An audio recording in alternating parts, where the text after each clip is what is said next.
Vous êtes sur Sud Radio, sur la radio du rugby. On est là jusqu'à 23h pour vous parler de ce magnifique sport, comme d'habitude, avec toute l'équipe, avec Quentin Cavani. Salut Quentin.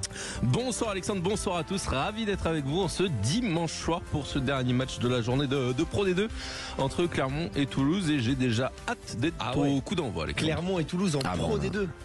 J'ai dit Pro D2 ? Carton dès le début. Waouh, mais c'est parce que la Pro D2 est exceptionnelle. Mais c'est vrai. Quentin Frodon, bonsoir. Bonsoir Alex, bonsoir à tous. Très heureux également d'être ici ce soir. Et oui, ami de défaite hier, Quentin Frodon. Un peu moins sévère. Je comprends, je compatis, je suis tout à fait avec toi. Clément Combe, bonsoir. Bonsoir Monsieur Priam, bonsoir à toutes et à tous. Carton jaune pour Monsieur Priam, déjà ça commence bien. Quoi que j'apprécie. En fait, j'apprécie, j'annule le carton jaune en commission de discipline. Clermont, Toulouse ce soir, très gros match que vous allez vivre sur Sud Radio, sur la radio du rugby, après avoir vécu une très très belle 16e journée de doublon. Oui, parce que la semaine prochaine, France-Italie évidemment sur Sud Radio, et on va en parler de France-Italie dans quelques instants. On va faire notre compo pour France-Italie. Mais avant toute chose, on va aller voir du côté de Clermont comment ça se passe à Michelin, puisque c'est un match de doublon, mais c'est un match de gala aussi. Bonsoir Guillaume Bonnard. Bonsoir Alex, bonsoir à tous. Comment ça va? Ça va.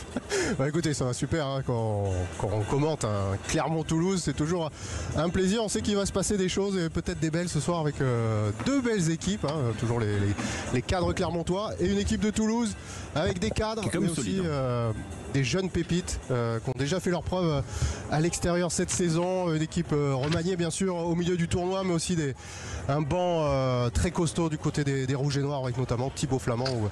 Et il y a aussi Aldeguerri qui est là en première ligne pour composer cette équipe de Toulouse qui, malgré les absences bien sûr des Dupont, Ntamak et consorts, affiche quand même une très très belle équipe ce soir sur la pelouse du stade Marcel Michelin. Ça va être à guichet fermé dans de très bonnes conditions, même si la fraîcheur va tomber sur le Michelin ce soir bien sûr, mais il a fait très beau en cette journée de dimanche pour conditions impeccables, le terrain est sec et il y a beaucoup de supporters toulousains en cette période de vacances scolaires.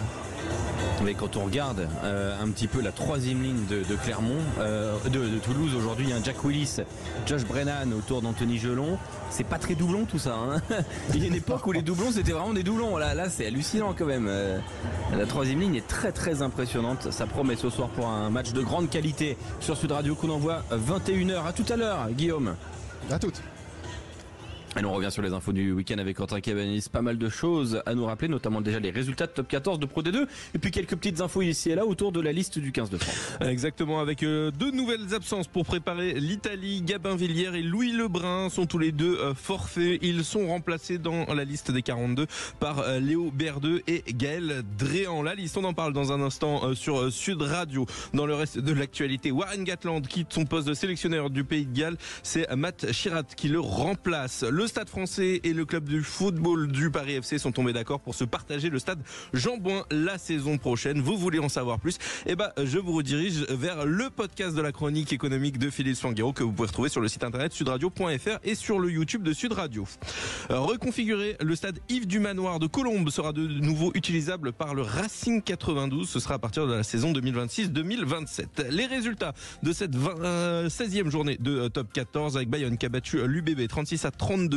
Le large succès du Loup Rugby face à La Rochelle 53-17. Le Racing 92 qui s'est incliné à domicile face à Vannes 30-25. Le Stade français a battu la section paloise 39-37. Match nul entre l'USAP et Castres 20 partout. Et Toulon s'est imposé sur la pelouse du MHR 38-30 dans un stade délocalisé du côté de Béziers en raison de l'état de la pelouse du côté de Montpellier. Et puis la 20e journée de Pro D2 avait lieu cette semaine. Ça avait démarré jeudi avec un match incroyable entre Mont-de-Marsan et Aix-en-Provence avec un succès Aixois 44-37. Dans les autres matchs qui avaient lieu vendredi sur Sud Radio, Valence Romand a battu Biarritz 28-27. Succès de Montauban face à Nevers 60-23. Brive a battu Nice 29-10. Grenoble-Aurillac 75-14. Oyonnax et Dax ont fait match nul 23 partout. Soyons-Angoulême a battu Colomiers 41-37. Et Agen s'est imposé face à Béziers 14-0. Alexandre. Merci beaucoup Quentin Cavanis. On va revenir évidemment sur France-Italie puisque vous le savez, la semaine prochaine c'est le tournoi des 6 nations avec de très très belles affiches. Tiens d'ailleurs, qu'est-ce qu'on a comme programme pour le prochain week-end du tournoi des 6 nations, Clément? Est-ce qu'on va avoir encore une fois des matchs absolument décisifs? Évidemment tous les matchs sont décisifs dans le tournoi, mais l'Irlande par exemple qui est pour l'instant parfaite dans ce tournoi, qui va-t-elle affronter? Ah ben, l'Irlande, elle va se déplacer au Pays de Galles. Ce sera samedi en ouverture de la 3e journée à 15h15. Puis on a surtout sans doute le match le plus intéressant de cette journée, Angleterre-Écosse, arbitré par un Français, le seul Français arbitre de champ de ce tournoi de destination, Monsieur Brousset. Italie-France, ce sera dimanche à 16h. Bon, petite question, tiens. Votre pronostic là sur ce Écosse-Angleterre, Angleterre-Écosse en l'occurrence. Angleterre. Parce que c'est pas évident, hein. Non, c'est pas évident. En effet, Alexandre, mais bon, les Anglais ont l'air plus en forme que sur les dernières années, donc moi je les imagine gagner et embêter tout le monde jusqu'à la fin du tournoi pour le vainqueur final. Moi aussi, je les vois même gagner largement, pour être honnête, face à cette équipe d'Écosse. Je vois un 35-15, tu vois, quelque chose comme ça. Ah ouais, un éclair comme ça, une vision. Ouais, voilà. C'est beau. C'est Philippe Spanghero, il m'a donné son don et désormais je vois. Ça n'a pas toujours marché. C'est beau, Philippe. C'est cool. Non, ça n'a pas toujours marché, c'est vrai. Parfois il y a eu des ratés, mais ça peut arriver, ça arrive au meilleur aussi. Évidemment, il y aura donc ce France-Italie dimanche prochain. Pour parler de ce France-Italie, il faut effectivement refaire un petit retour sur cette liste. Quels sont les 42? Parce qu'il y a eu des petits changements, comme le disait Quentin, Clément, avec un Toulonnais qui a remplacé un autre Toulonnais. Exactement. Alors on va démarrer par les piliers gauche, les numéros 1, quand ils ont le numéro dans le dos. Cyril Bay, Jean-Baptiste Gros, Reda Wardi, de retour de blessure au talon. Maxime Lamotte, Julien Marchand, Peato Movoka, ça ne bouge pas au poste de pilier droit. Ils sont 4 dans cette liste de 42. Dorian Aldeguerri, Winnie Antonio, Sipili Falatea, de retour le Bordelais aussi, et Rabat Slimani du Leinster. En deuxième ligne, Hugo Radou, Joshua Brennan, Thibaut Flamand, Michael Guillard, Romain Taofé-Fenua, pas d'Emmanuel Meafou, hospitalisé dans le courant de la semaine pour une infection pulmonaire. En troisième ligne, Esteban Abadi, Grégory Aldrit, Paul Boudéan, Dylan Cretin, François Cross, Marco Gazzotti, Oscar Gégou, Anthony Gelon, de retour, Lenny Nouchi et Alexandre Roumat, qui est utilisé en deuxième ligne mais placé en troisième ligne aussi potentiellement. En demi de mêlée, les trois de d'habitude, Antoine Dupont, Nolan Le Garec, Maxime Lucu. À l'ouverture, Mathieu Jalibert, Romain Tamac et donc Léo Berdeux qui remplace Louis Lebrun. Au centre, Pierre-Louis Barassi, Nicolas Deporter, Emilien Gaëton, Yoram Moefana et le grand retour de sa fracture du pouce en début janvier, Gaël Ficou, le Racingman, Ozel Théotisogbe, Louis Bielbiaré, Damien Penaud et Gaël Réan qui remplace Gabin Villiers. À l'arrière, Thomas Ramos et le retour de commotion. Il jouait hier face à Pau, Léo Barré, le Parisien.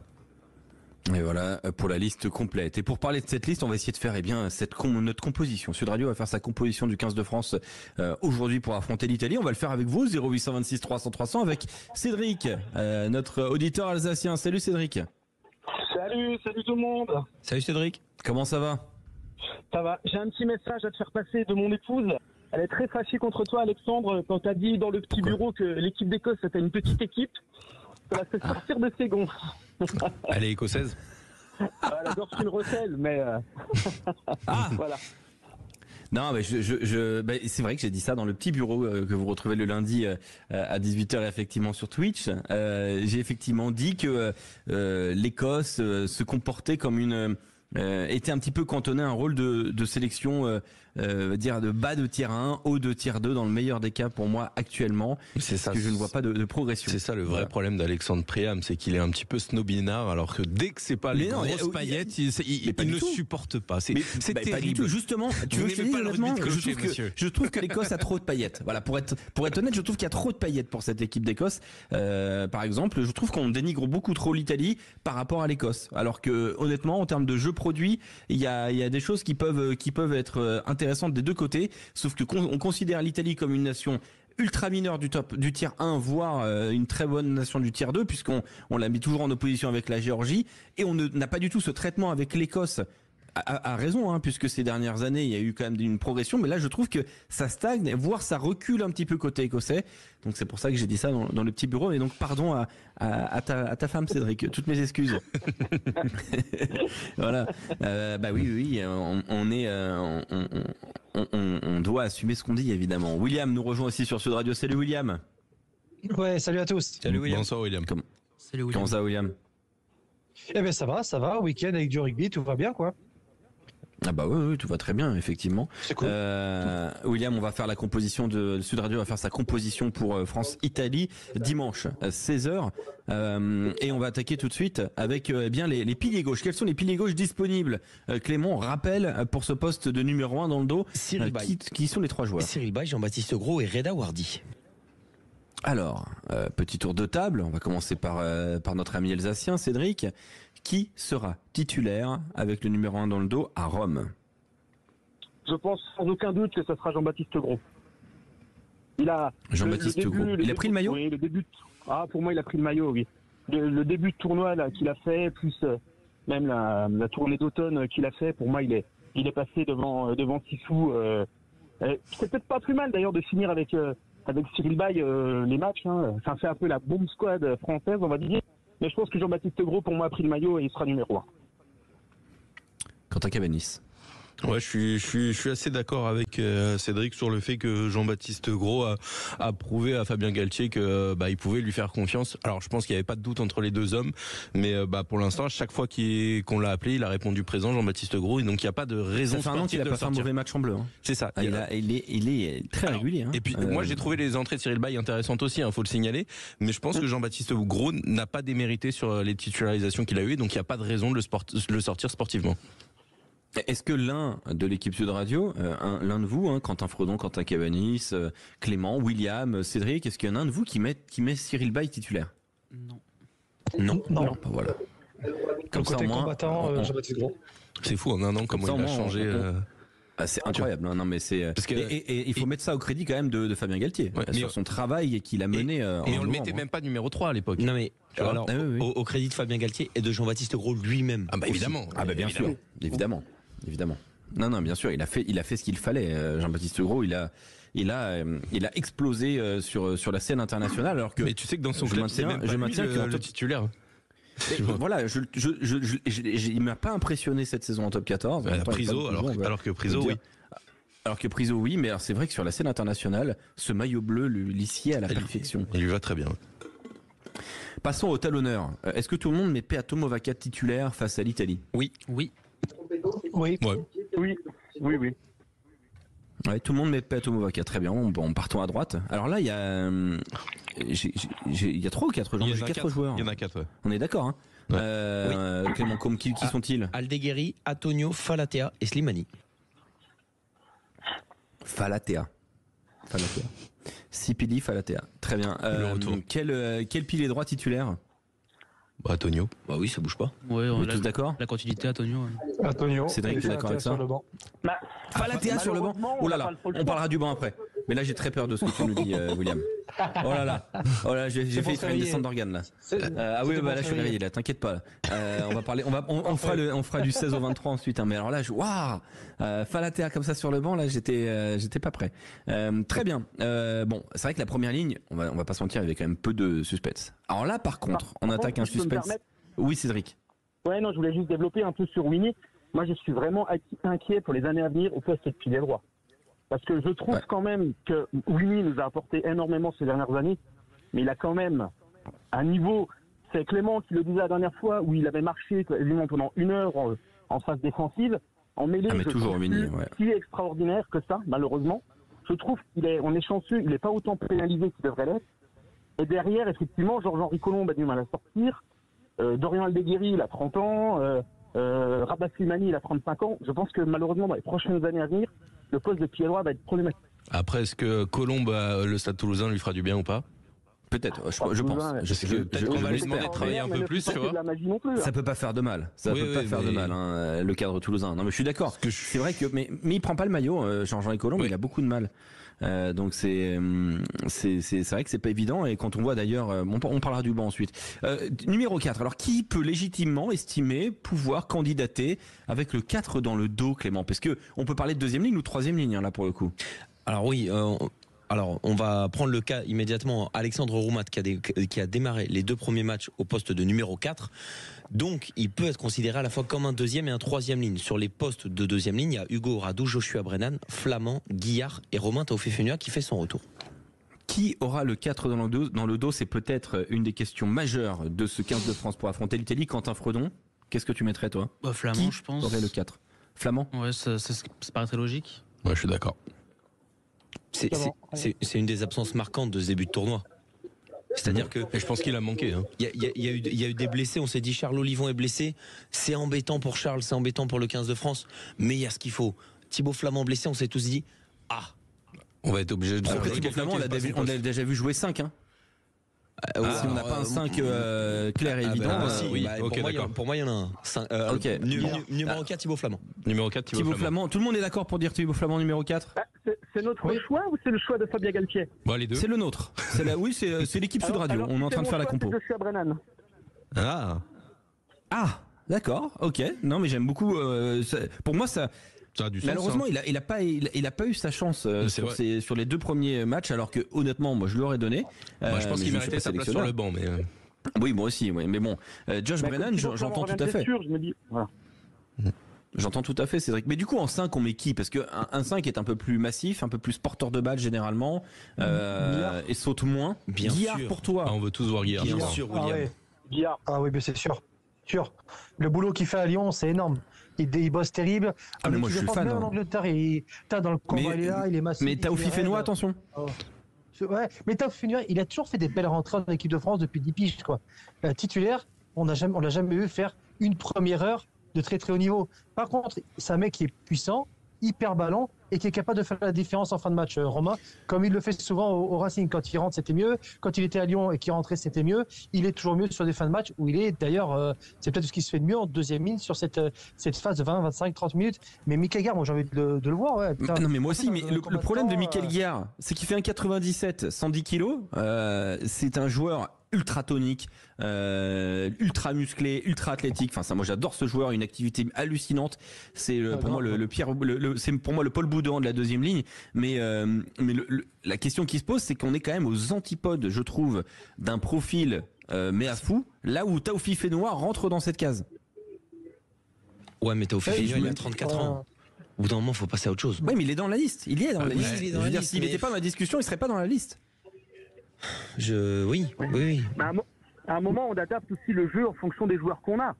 C'est un peu les discussions qu'on avait après l'Angleterre. Est-ce qu'on arrive à avoir plusieurs types de jeux ou pas? Si on n'a pas un gros porteur à droite type Meafou, on adapte le jeu en fonction de ce qu'on a. Donc Michael Guillard, pour moi, est le remplaçant de Meafou, on l'a dit ces derniers matchs. Donc c'est normal qu'il soit titulaire.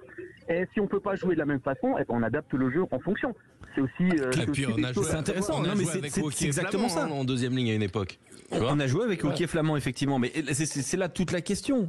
Clément, est-ce que tu imagines Fabien Galtier changer un poil son dispositif pour intégrer Michael Guillard ou rester, entre guillemets, c'est pas négatif, buter sur le projet et du coup faire rentrer dans cette case-là Romain Taofifenua qui est un peu plus sur ce profil. Il peut faire l'un comme l'autre, mais on l'a vu tout de même le week-end dernier, il a changé son dispositif et la façon de faire jouer Antoine Dupont.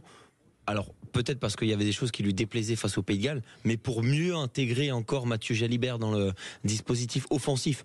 Donc s'il l'a fait pour un joueur majeur comme l'est Mathieu Jalibert, il peut très bien le faire pour le numéro 5 que pourrait être Michael Guillard. Donc on met tous Michael Guillard, moi je le mets aussi en numéro 5, on est tous d'accord. Ouais, non, mais c'est un super joueur. Enfin, c'est un joueur c'est un gros porteur de balle aussi. Ah, mais c'est un incroyable porteur de balle et je pense que c'est un des joueurs qui a été les plus sous-cotés du championnat parce que c'est pas d'hier qu'il est très très bon. Il a 24 ans et il était un peu en dehors des radars, Michael Guillard. Et on est très heureux pour lui. Il faudra aussi un jour surveiller Théo William parce que le match qu'il a fait hier face à La Rochelle était très impressionnant. Comment ? C'est presque son clone. Ah ouais, non mais c'est dingue, il se ressemble énormément. Et on se rappelle de Théo William quand il avait été prêté, je crois, à Bourg-en-Bresse, il avait été monumental il y a quelques années. La troisième ligne, est-ce qu'on la change? Parce que la troisième ligne, depuis le début du tournoi, c'est Kroos, Boudin, Aldrit. Mais alors, qui sont les candidats, Clément, qui pourraient, pourquoi pas, bouleverser l'ordre établi? Donc en plus des Kroos, Boudrian, Aldrit, il y a Esteban Abadi, Dylan Cretin, Marco Gazzotti, Oscar Gégou, Anthony Gelon, Lenny Nouchi et Alexandre Roumat. Est-ce qu'on change cette troisième ligne titulaire? Pour moi, non. Quentin, Clément, Quentin. J'étais en train de réfléchir parce que tu dis que Roumat peut peut-être intégrer cette troisième ligne, mais c'est difficile de faire sortir un des deux. Un des trois autres, quoi. C'est ça ma difficulté, tu vois. Quand tu dis un des deux, c'est qui? Parce que ta première pensée est un des deux. Ouais, parce que moi, je vois pas Kroos bouger, tu vois. Ça me paraît improbable qu'il bouge. Je vois pas Boudé en bouger non plus, honnêtement. Voilà. Et pour moi, je trouve qu'Aldrit démérite pas non plus. Clément voit Boudé en bouger. Je sais pas. Moi, je les bouge pas, les trois. Mais s'il y en a un qui va bouger, c'est lui. Depuis le début du tournoi, la problématique de la composition sur les avants de Fabien Galtier, c'est la touche. Son super sauteur, c'est Alexandre Roumat. S'il y en a un qui doit sortir. Ah oui, mais t'en as deux, c'est quand même mieux qu'un Flamand. Mais donc tu peux laisser Flamand sur le terrain. Guillard quand même saute. Ouais, mais si c'est Guillard qui saute, il n'y a pas le super pouvoir, mais. Si c'est Guillard qui joue. Si c'est Taoufik Fenois, si c'est Taoufik Fenois, alors là je suis d'accord. Si c'est Taoufik Fenois, Boudéan ne pourra pas être sur la feuille de match, je pense. Moi, titulaire, quand je vois cette piste-là, c'est que Boudéan a quand même ce côté super puissance sur le banc de touche qui a déjà été utilisé. Je l'aime beaucoup comme en tant que titulaire, mais je trouve qu'Alexandre Roumat et Thibaut Flamand, ça permet d'avoir, notamment avec Roumat, un sauteur élite en touche. Dont on dispose trop. Tu perds un porteur de balle dans l'énergie, dans l'agressivité. En fait, pour moi, que ça soit l'un ou l'autre, ils auront leur place sur le banc. Mais tout dépend de la stratégie, des options que tu veux mettre en place. Ouais, puis Cédric, est-ce que tu maintiens cette troisième ligne, toi? Je maintiens la troisième ligne. Par contre, effectivement, je rejoins un peu Clément. Mais du coup, je pense que la discussion se ferait peut-être plutôt avec Gégou. Parce qu'il ne faut pas oublier que Gégou en touche est quand même. Très léger, très aérien. Ouais. Et très aérien, et au final, c'est quand même par rapport à Alexandre Roumat, il est quand même plus, on va dire, plus percutant, plus massif, plus dans un profil Boudéan, on va dire. Donc je me demande s'il ferait un changement comme ça, moi, ce serait plutôt Gégou titulaire, je pense, qu'il mettrait. Je pense que je sais pas s'il a marqué encore assez de points. En tout cas, il a marqué titulaire. Après, face à l'Italie, on se rappelle, face à l'Italie, c'est là où tu peux faire un tout petit test par-ci par-là. Peut-être. Après, c'est l'Italie là-bas. C'est l'Italie là-bas, on sait que ça va être extrêmement difficile. Faut impérativement le bonus, je ne sais pas s'il y a vraiment la place de faire des tests sur un match comme ça. Là. Il faut impérativement le bonus. Bon, en tout cas, on est globalement d'accord pour dire que cette troisième ligne ne devrait pas bouger. Et personnellement, je pense moi, je la bougerai pas en tant que sélectionneur. Bon, la charnière, en poste de demi-mêlée, on va faire rapide. Je mets Nolan Le Garec. Non, je rigole. Le cul. Non, mais qui tu mets sur le banc? C'est la seule question à la rigueur. Non, mais on fera le banc après. Mais là, sur les titulaires, Dupont, voilà, réglé. Alors là, on arrive au poste de 10. Le Garec, Dupont, justement. Eh oui. Est-ce que tu mets pas Dupont en 10? Oh non, mais arrêtons avec ça. Arrêtez. Arrêtez. Tu dis ça, Cédric, pour m'énerver parce que t'as écouté le petit bureau. Tu sais très bien que c'est une idée que j'aime pas, ça. Mais oui, mais il a fini comme ça contre l'Angleterre. Donc c'est que c'est sa solution. C'est vrai que ça s'est super bien passé. Ah mais je dis pas que c'est génial, hein. Et puis mais c'est une sanction de Jalibert, c'est contre Jalibert. Je pense que Fabien Galtier il fait ce coaching en Angleterre. Et là, je pense que c'est très bien que c'était une erreur et qu'on a besoin. Quand il y a une des trois quarts qui est habitué à défendre, quelle qu'elle soit, même s'il y en a un qui a du déchet, il y a quand même. Tu vois, là, ça en première main qu'on prend, il y a des incompréhensions dans tous les sens. Non, c'est pas possible. Cet essai, bien sûr, c'est les joueurs qui sont sur le terrain, mais aucun entraîneur de haut niveau bouge son 10, 12, 13 comme ça sur les dernières minutes d'un match de haut niveau où ça va se jouer sur un dernier ballon. Donc là, c'est plus, je crois, de la sanction contre Jalibert que la vraie solution. Moi, j'ai dit que c'était une erreur de coaching. J'ai aucun problème avec ça. Moi, je pense que c'est un vrai choix. Bah ouais, mais pour moi, c'est une erreur, Cédric. Pour moi, c'est une erreur. Ah oui, je dis pas que c'était bien. Je dis pas que c'était bien. Parce que même à Toulouse, des fois, je trouve ça exaspérant. Ils ne le sortent plus. Ils nous font même jouer centre, ailier. À un moment, c'était même lui qui faisait kiné. Je veux dire, Antoine Dupont est extraordinaire. Mais à un moment, voilà, je trouve qu'on va trop loin. Le mec, tu le mets derrière un grill, il te fait les meilleurs burgers du monde, quoi. C'est un enfer. Ouais, tu l'as vu à la pétanque. À la pétanque, il envoie des carreaux partout. À la pétanque, il est bon. Au tennis, il est bon. Vous savez qu'il est bon au tennis. Non, mais c'est un enfer. Alors, bon, là, il y a un vrai sujet. Le numéro 10. Qui sont les candidats et pourquoi Louis Lebrun, Clément Combe? Bah non, il est forfait. C'est terrible. Ah, oui, c'est vrai. Les candidats. Léo Berdeux. Mathieu Jalibert, Léo Berdeux, Romain Tamac, on rappelle, est suspendu, il est dans le groupe, mais il ne pourra pas jouer. Je rajouterai donc un troisième candidat avec le retour de Léo Barré. Thomas Ramos, du Stade Toulousain. Qui vous mettez numéro 10? C'est pas qui sera, c'est qui vous mettez. Mathieu Jalibert pour Clément Combe. William. Ouais, Mathieu Jalibert. Cédric. Thomas Ramos. Quentin Fredon. Mathieu Jalibert, évidemment. Quentin Cabanis. Thomas Ramos. Il rend fou. Il devrait pas y avoir de débat, normalement. Pourquoi il devrait pas y avoir de débat, Quentin? Ouais, enfin, le dernier match. Oui, enfin, bon, on va dire que je suis pas objectif, mais le dernier match, dès que le numéro 10 titulaire sort, on perd le match, quoi. Ah oui, mais sur la tournée, c'est Thomas Ramos qui est numéro 10 et on bat les All Blacks. Oui, mais c'était les matchs il y a bientôt 6 mois, les matchs. Donc L'année dernière, Thomas Ramos était titulaire, on bat l'Angleterre à la dernière minute. Oui, et c'est lui qui met la pénalité de la gagne. Et c'est lui qui met la pénalité à la 80e. Oui, mais c'était il y a un an. C'était des mauvais. Oui, mais là, Léo Barré est revenu, donc tu peux mettre quelqu'un d'autre derrière. Ah, donc c'est bon, il y a Léo Barré revient, tout rechange. Cédric, là, en ouvrant le tiroir du 10, on ouvre aussi le tiroir du 15. Donc, si tu mets Thomas Ramos titulaire à l'ouverture, c'est-à-dire que tu mets Léo Barré titulaire à l'arrière. Est-ce que tu préfères avoir Ramos titulaire à l'ouverture, Barré titulaire à l'arrière, ou est-ce que tu préfères avoir d'ailleurs, ça peut être aussi le Bielbiarré à l'arrière, hein, il faut surveiller ça. Ou est-ce que tu préfères avoir Jalibert et Ramos? Parce qu'on sait que maintenant l'arrière est un deuxième ouvreur, hein, on le voit beaucoup avec le 15 de France. Je ne veux pas tomber sur Jalibert parce que voilà, mais quand même, délirant, tout ce qui tourne. Je sens quand même que tu vas lui tomber dessus. Non, mais contrairement à Jean-Baptiste Gros, malheureusement, lui, il n'a jamais pris le maillot. Il a été là à la Coupe du Monde, il a fait le début destination, et il n'a jamais, malheureusement pour lui, je pense qu'il ne franchira jamais le seuil du niveau international. C'est un joueur extraordinaire. En même temps, il fait 60 minutes et on le met en doute immédiatement à chaque fois. Bah oui. C'est pas mon choix. Moi, je me dis, comme je vois Fabien Galtier fonctionner, effectivement, si on le sort à la 65e.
Priam.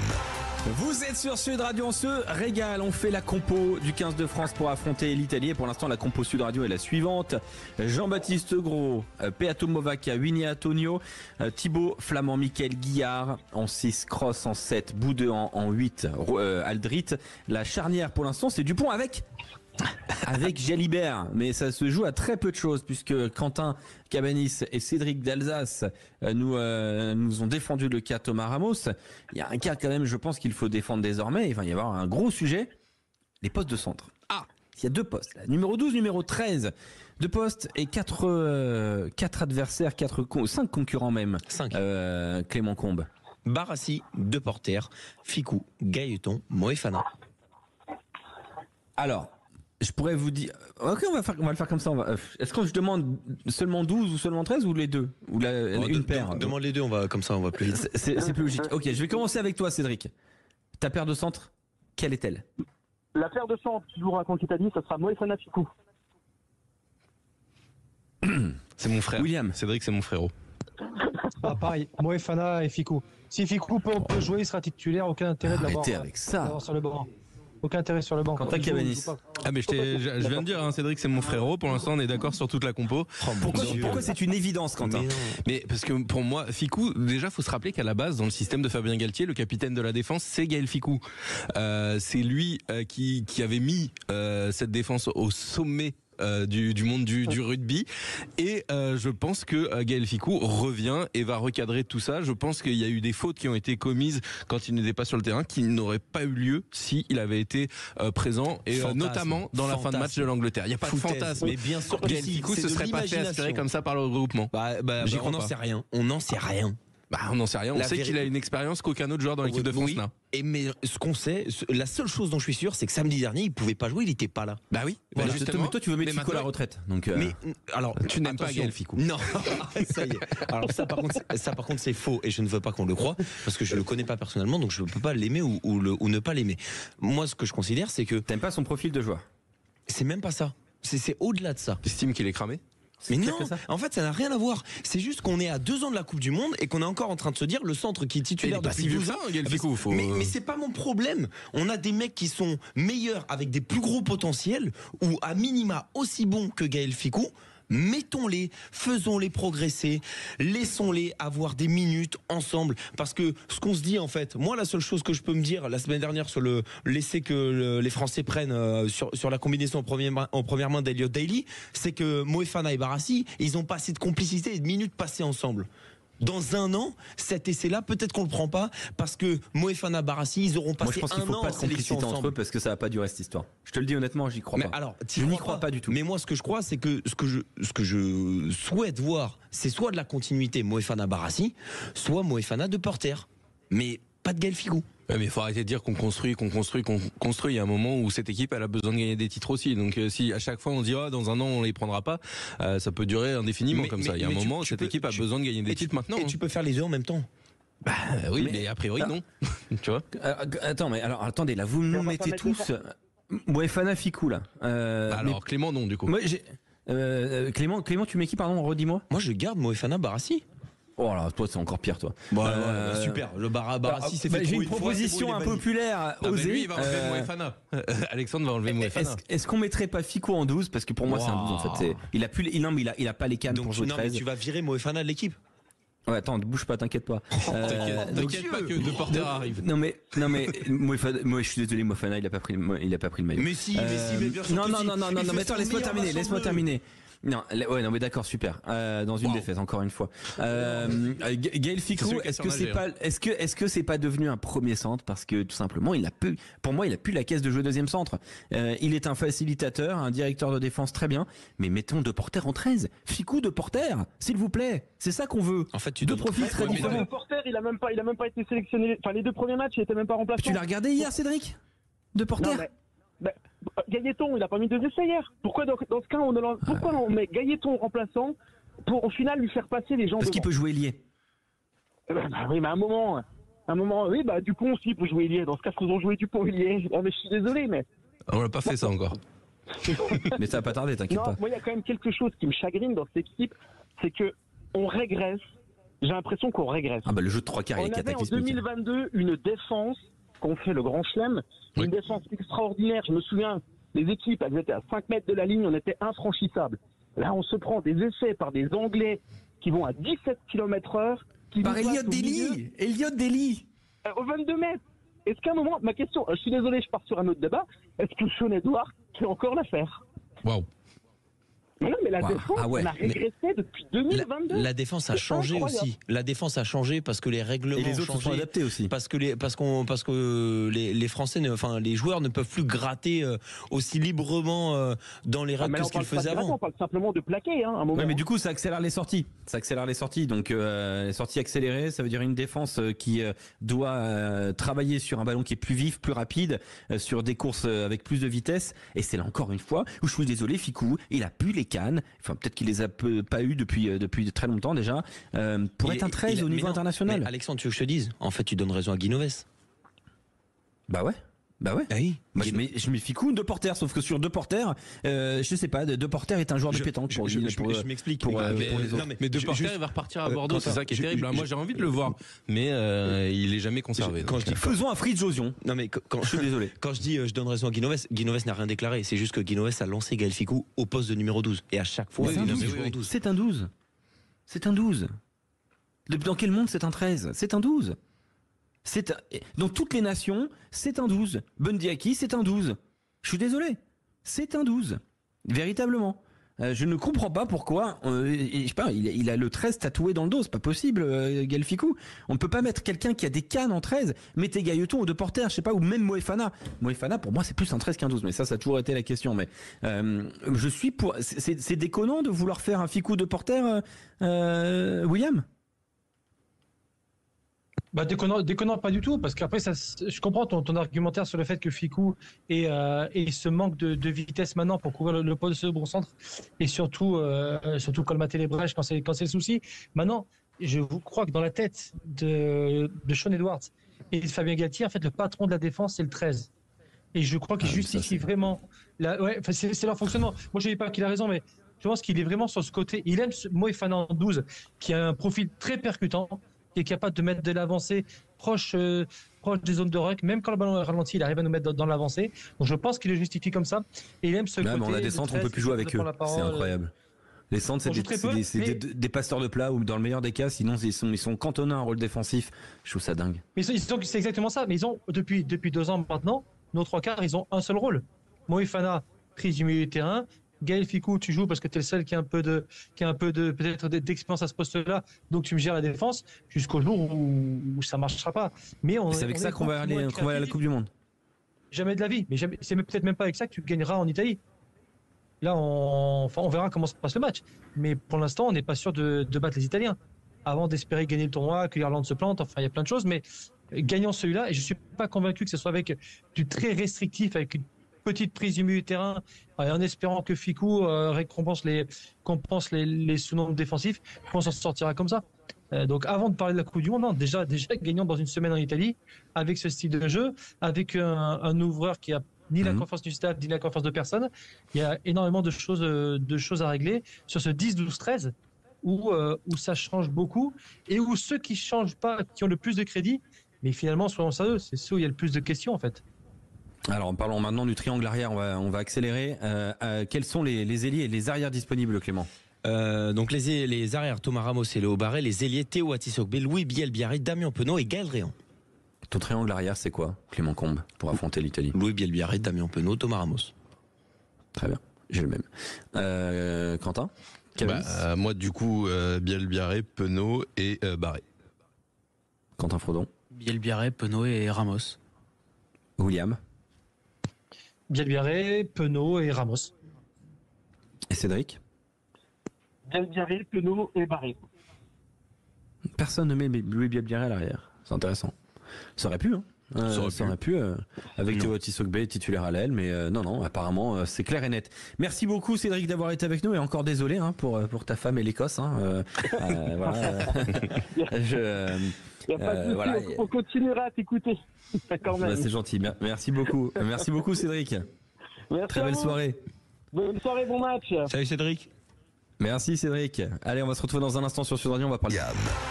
Vous êtes au cœur de la mêlée sur Sud Radio. On vient de parler de l'équipe de France. On a fait notre compo. Sud Radio a fait sa compo du 15 de France avec joie et passion.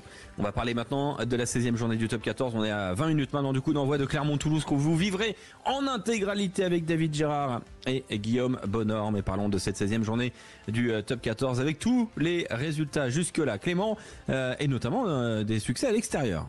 Eh oui, des succès à l'extérieur, mais on va démarrer par 2 succès à domicile. Celui de Bayonne face à l'UBB 36-32 et celui le carton du Loup Rugby face à La Rochelle 53-17. Le succès à l'extérieur de Vannes 30-25 sur la pelouse du Racing 92. Victoire grosse victoire du Stade Français 39-37 face à la section paloise. Match nul entre Perpignan et Castres 20 partout. Et enfin la victoire à l'extérieur de Toulon, c'était hier soir à Raoul-Barrière à Béziers face à Montpellier. Et voilà, avec un très joli match. On accueille Hugo de Clermont. Salut Hugo. Bonsoir. Salut Hugo. Bonsoir Hugo. Merci d'être avec nous Hugo. On va parler des grands enseignements de la 16e journée. Je vous en propose quelques-uns. Et vous me dites s'il y en a un qui vous intéresse particulièrement. William, Hugo et vous en studio bien évidemment. Et chez vous au 0826 300 300. Quel est le grand enseignement de la 16e journée? Est-ce Vannes qui relance même totalement la bataille pour le maintien avec ce succès au Racing? Est-ce le Racing qui, pour la première de Colazo, chute à domicile face à la Lanterne Rouge? Est-ce l'enseignement de Lyon qui peut désormais aller chercher le top 6? Est-ce Bayonne par exemple qui est fidèle à ses ambitions?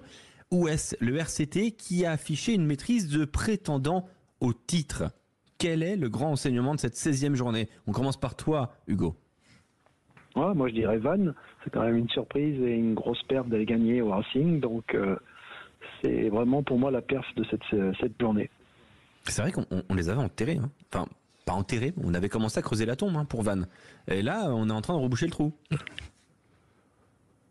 Oui, une équipe qui joue comme ça et donc ça met en avant les valeurs du rugby aussi. Donc qu'importe le nom, il suffit de porter le maillot pour aller gagner à l'extérieur dans des grands clubs. Ouais, c'est vrai que Vannes était assez impressionnant. Quel est pour toi, Quentin, le grand enseignement de cette 16e journée, Quentin Cavanis? Moi, c'est le RCT. Le RCT qui m'impressionne de semaine en semaine avec là ce succès à Montpellier. Alors le succès il est pas si large, 38-30, mais j'ai le sentiment qu'ils ont jamais été en danger dans cette rencontre. Les Toulonnais, dès qu'ils prenaient un point, ils inscrivaient des points juste derrière. Et puis il y a des joueurs patrons dans cette équipe, des joueurs de caractère. Alors évidemment, on pense à Baptiste Serin, mais pas que. Et puis les jeunes qui sont là présents. Donc non, cette équipe du RCT ne cesse de m'impressionner de semaine en semaine et je pense que c'est pas le genre d'équipe que tu as envie d'affronter par exemple en demi-finale de top 14. Ah, c'est clair. Justement, on va écouter Pierre Mignoni parle de cette bonne forme du RCT de ces dernières semaines. Il était au micro Sud Radio des Léopold Platet à Béziers puisque le match avait lieu à Béziers. On écoute Pierre Mignoni, le manager. C'est sûr que nous on a un peu plus de vécu ensemble, on a un peu plus de stabilité. C'est vrai qu'aujourd'hui ça se voit un peu plus. Voilà, et pourtant ça n'a pas été simple pour nous. Je trouve qu'ils ont une équipe très, très, très solide. Voilà, mais comme tu dis, on ne s'affole pas, on essaye de rester très collectif. Voilà, d'être tueur quand il le faut. J'ai trouvé des joueurs qui ne se sont pas trop affolés malgré les temps faibles. Et voilà, donc c'est vrai que bravo à eux. Ouais, voilà, il félicite ses joueurs et aussi cette équipe de Montpellier qui a montré de belles choses, mais il félicite ses joueurs. Pierre Mignoni, il y avait de quoi faire. William, quel est le grand enseignement pour toi de cette 16e journée? Enseignement, une nouvelle qui n'en est pas une, la nouvelle défaite du Racing. Alors victoire de Vannes, bien sûr, mais je ne comprends pas. Le Racing, on en a parlé des dizaines de fois. Qu'est-ce qui se passe dans ce club? Comment on peut laisser les choses partir comme ça? Moi, j'ai rien contre Colazo comme entraîneur, mais bon, il y a un moment, il faut quand même avoir une crédibilité, une légitimité. Sauver un club, faire les pompiers comme faisaient à l'époque les Elissal, ce genre d'entraîneurs. Putain, mais c'est un métier particulier, quoi. C'est les Courbis au foot, c'est les Elissal de rugby. C'est un vrai métier, sauver des équipes. Comment le casting a pu être... Oui, moi, j'y crois pas à ce Pour toi, il y a erreur de casting sur Patrice Colazo. Déjà là, dès le premier match, tu signales l'erreur de casting. Pas sur ce résultat. Non, sur Lancaster. Déjà sur le début de saison, puis sur le profil du coach pris. Maintenant, je vois pas Patrice Colazo sauver le club, réveiller l'équipe. Et je trouve surtout, il il y a rien. On n'a toujours pas l'identité qu'on demande. On sait pas si on veut faire du jeu. On n'a pas. C'est marrant, mais moi je suis moins inquiet après ce match. Alors c'est complètement irrationnel, hein, mais j'ai pas été scandalisé parce qu'il a proposé le Racing. Non, continuité. Pas grand. Moi je trouve qu'il n'y a pas grand chose sur la continuité. Et puis, putain, je vois pas de rébellion non plus. Et je suis pas très confiant. Voilà, avec l'arrivée qui est mise en place. Que Stuart Lancaster saute, c'est quand même logique. Au bout d'un moment, c'est quand même lui là qui a mis cette situation qui est catastrophique. Mais j'ai un peu l'impression après ils ont beaucoup tardé avant de le sortir. Ils ont pris leur temps. Ouais, ça a mis beaucoup de temps et ça a mis beaucoup de temps. Et là, voilà, j'ai l'impression que les choses. Je veux dire que s'ils écoutaient Sud Radio, ils auraient compris un bon petit moment. Le problème, c'est que toi, tu voulais le licencier avant le début du championnat. Donc voilà, j'allais le dire. Du coup, Clément Combe, quel est pour toi l'enseignement de cette 16e journée? Moi, je vais rejoindre. C'était Hugo qui avait parlé de Vannes au début, je crois. Jean-Noël Spitzer avait parlé il y a quelques semaines d'absolument gagner les matchs contre Clermont, les réceptions contre Clermont et le Stade Français. Ils avaient perdu face à Clermont. On se demandait si c'était la défaite de trop, et au final les 2 matchs à la mort qu'ils devaient gagner absolument, face au Stade Français ils l'ont fait, ils ont laissé un point de bonus aux Parisiens, et puis là cette victoire pour moi elle était complètement inattendue, et ils permettent aux Vannetais d'être à 4 points de la 12e place, et Vannes peut encore y croire. Vannes y croire. Ça change tout. C'est clair, hein, ça change tout. Je suis d'accord, Clément. Moi, je mets une petite pièce quand même sur Bayonne, parce que Bayonne, l'année dernière, ils visaient le top 10, le top 8. Ils ont été dans les 6, puis s'étaient écroulés. En début de saison, Philippe Taïeb dit on vise le top 8, voire le top 6. On veut se qualifier, pourquoi pas. Ça pourrait être sympa. On a tous un petit peu rigolé. On a dit calmos. La réalité, c'est qu'aujourd'hui, cette équipe de Bayonne, elle est 4e du championnat. Elle fait un très gros match face à l'Union Bordeaux-Bègles. Et écoutez ce qu'a dit Grégory Pata au micro Sud Radio d'Arnaud Ray, parce que c'est intéressant. Il parle justement de ce top 6, voire même de mieux. Aujourd'hui, l'important c'est de gagner. Parce que on va à Toulouse, on reçoit Clermont. Il y a des choses à redire, mais on capitalise. Et ça, c'est le plus important pour notre équipe. On ne va pas se cacher. Aujourd'hui, on est 4e et voilà, c'est la qualif. Mais si on peut rester 4e et avoir un barrage à Jean Daugé, on va prendre. Voilà, aujourd'hui, on ne se prend pas pour d'autres, on reste humble, on connaît notre niveau, on peut s'améliorer au niveau rugby, mais on y est, quoi. Voilà, ils ont des ambitions, c'est assumé. Et on sent que le statut et voilà, on se prend pas pour d'autres, mais on sent que le discours a changé quand même, Clément. Non, mais c'est bien, c'est sympa de voir aussi que un club On sent que ça parle vrai là, tu vois. Oui, et puis c'est surtout que les ambitions en début de saison, en fonction des blessés de l'infirmerie, quand on voit elles sont légitimes ces ambitions là maintenant, le 16 février. Mais si t'es 4e et que t'espères pas te qualifier, c'est dommage. Le révélateur, ce sera de finir les doublons et ce bloc de 3 matchs plus 2 matchs à la sortie du tournoi. Mais c'est une surprise c'est plus une surprise, Bayonne. On est là, Bayonne 4e. Après, oui, Bayonne dans le top 4, Bayonne dans le top 4. Chance qu'ils ont en plus, chaque week-end, c'est ça. La chance qu'ils ont en plus, c'est de, par exemple là, t'es tombé sur l'UBB pendant les doublons. Tu vois, ça arrive souvent ça. Et ils ont 2 fois Toulouse pendant les doublons. Oui, mais tu vois, du coup, le calendrier est aussi favorable pour espérer à se qualifier dans le top 6. Oui. Ouais, c'est sûr, mais voilà, c'est vrai que cette équipe de Bayonne rendu favorable.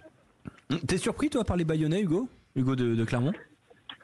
Oui, bien sûr, Bayonne, c'est une équipe qu'on n'attendait pas, mais maintenant il faut vraiment s'en méfier. Donc, Clermont va se déplacer et il va falloir vraiment jouer en équipe et être collectif, car avec le stade et l'ambiance de ce stade, l'équipe y croit. Et donc, c'est vraiment pas une équipe à négliger. Et puis il y a des joueurs qui font du bien à cette équipe, notamment certains anciens Clermontois, tu vois, un numéro 10 par exemple, qui fait du bien. Ouais, un petit Camille Lopez. Numéro 10. Camille Lopez qui fait du bien. Et... Je sens que la plaie est ouverte, Hugo. Je sens qu'il y a une petite douleur là. Quand il a été là pour faire du mal. Voilà, je sens que Schertiberg, Arthur Ituria, c'est vrai qu'il y en a quelques-uns quand même au sein de la maison. Hein. A priori, ça se passe bien quand ça part du côté de Bayonne. Oui, effectivement. Ils ont fait du bien à une époque à Clermont-Ferrand, mais non, ils sont partis dans un autre club. Donc il faut que l'ASM prouve qu'ils ont eu tort de changer de club, mais c'est vrai que l'aviron bayonnais et l'air basque visiblement ont réussi bien à ces anciens joueurs.